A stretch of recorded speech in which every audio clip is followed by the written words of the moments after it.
जनसेवा फाउंडेशनच्या माध्यमातून पाथर्डी येथे आयोजित कार्यक्रमास महिलांची रेकॉर्ड ब्रेक गर्दी. खासदार डॉक्टर सुजय विखेंच्या हस्ते कर्तृत्ववान महिलांचा सन्मान. पाथर्डी. काल जनसेवा फाउंडेशनच्या माध्यमातून महिला दिनाच्या निमित्ताने पाथर्डी येथे आयोजित करण्यात आलेला कर्तृत्ववान महिलांचा सन्मान आणि सांस्कृतिक महोत्सव 2024 मोठ्या उत्साहात संपन्न झाला. पाथर्डी येथील कृषी उत्पन्न बाजार समितीच्या पटांगणात हा भव्य कार्यक्रम संपन्न झाला असून यावेळी महिला भगिनींनी उत्स्फूर्तपणे सहभागी होत कार्यक्रमाचा आनंद द्विगुणित केला. या कार्यक्रमाच्या अनुषंगाने रेकॉर्ड ब्रेक गर्दी पाथर्डी येथे पाहायला मिळाली.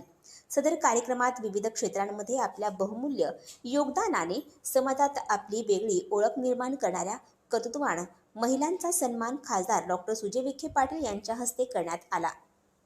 यावेळी सन्मानित करण्यात आलेल्या सर्व महिला भगिनींचे खासदार विखेंनी मनापासून अभिनंदन केले व पुढील वाटचालीस शुभेच्छा देत त्यांच्या माध्यमातून सुरू असणाऱ्या कार्याला सदिच्छा दिल्या.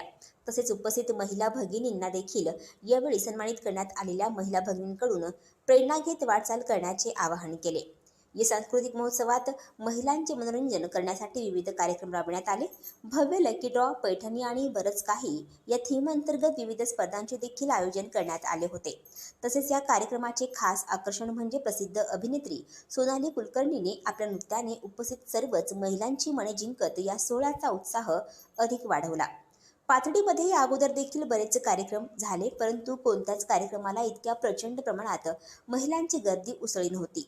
न भूतो न भविष्यती असा हा सोहळा पार पडला. जणू काही महिलांसाठी ही एक विशेष पर्वणीच होती असा भास सगळ्यांनाच झाला. अगदी आनंदमय वातावरणात सर्वांनी या कार्यक्रमात सहभागी होत आपल्या धावपळीच्या आयुष्यातून वेळ काढत हा क्षण अविस्मरणीय केला. दरम्यान जनसेवा फाउंडेशनच्या माध्यमातून आयोजित करण्यात आलेल्या या कार्यक्रमाची संपूर्ण तालुक्यात चर्चा होत आहे.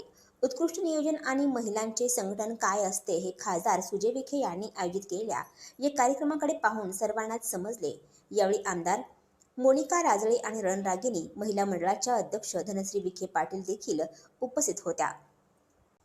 या कार्यक्रमात सामाजिक कार्यकर्त्या अनुराधा फुंदे, पाथर्डीत रुग्णसेवा सुरू करणाऱ्या प्रथम महिला डॉक्टर सुरेखा लोखंडे, युवा कीर्तनकार हबप वैष्णवी मुखेकर, पैठणी विणकामाच्या माध्यमातून अनेक महिलांना रोजगार मिळवून देणाऱ्या शीतल टेके, महिला उद्योजक उमा महेश्वरी बजाज, समाजहित जोपासणाऱ्या माननीय नगरसेविका सुरेखा गोरे, शैक्षणिक कार्यात महत्त्वाचे योगदान देणाऱ्या मुख्याध्यापिका विजया चोरमले, महिला उद्योजक मीरा बडे, महिला उद्योजक सिंधू आहेर, महिला उद्योजक पार्वती शिंदे, डॉक्टर आयशा पठाण, आरोग्य माता केंद्राच्या माध्यमातून रुग्णसेवा करणाऱ्या समाजसेविका शीला जाधव आदी कर्तृत्ववान महिलांचा या कार्यक्रमात सन्मान करण्यात आला. अभिनेत्री सोनाली कुलकर्णी खासदार सुजय विखे दादांबद्दल म्हणाल्या की एरवी नेते मंडळी पुढच्या रांगेत सोप्यावर बसून कार्यक्रमाचा आनंद घेतात, परंतु दादांचे तसे नाही. कुठलाही बडेजावपणा न करता कार्यक्रमात प्रेक्षकांमध्ये कुठेतरी हरवलेले असतात. दादा आहेत की नाही कार्यक्रमात याची शोधाशोध आम्हाला करावी लागते आणि म्हणूनच दादांना जनतेचे नेते म्हणतात. वारंवार त्यांच्या कार्यातून आणि वागणुकीतून हे दिसून येते. आजूबाजूला पंखे असतात, 4 लोक असतात आजूबाजूला आणि ते असे वेगळे दिसतात बरं का, पण तुमचं वेगळंच आहे. तुम्ही प्रेक्षकांच्या मध्ये कुठेतरी हरवलेला असतात. तुम्ही आहात की नाही कार्यक्रमाला ही शोधाशोध आमची असते आणि म्हणूनच तुम्हाला जनतेचे लोकांचे नेते म्हणतात आणि ते तुम्ही वारंवार तुमच्या क्रियेतनं दाखवता आणि आमच्यासारख्या कलाकारांना आता कसा आवाज आला काकू? जेवढ्या टीका तेवढ्यात नाचलात तुम्ही.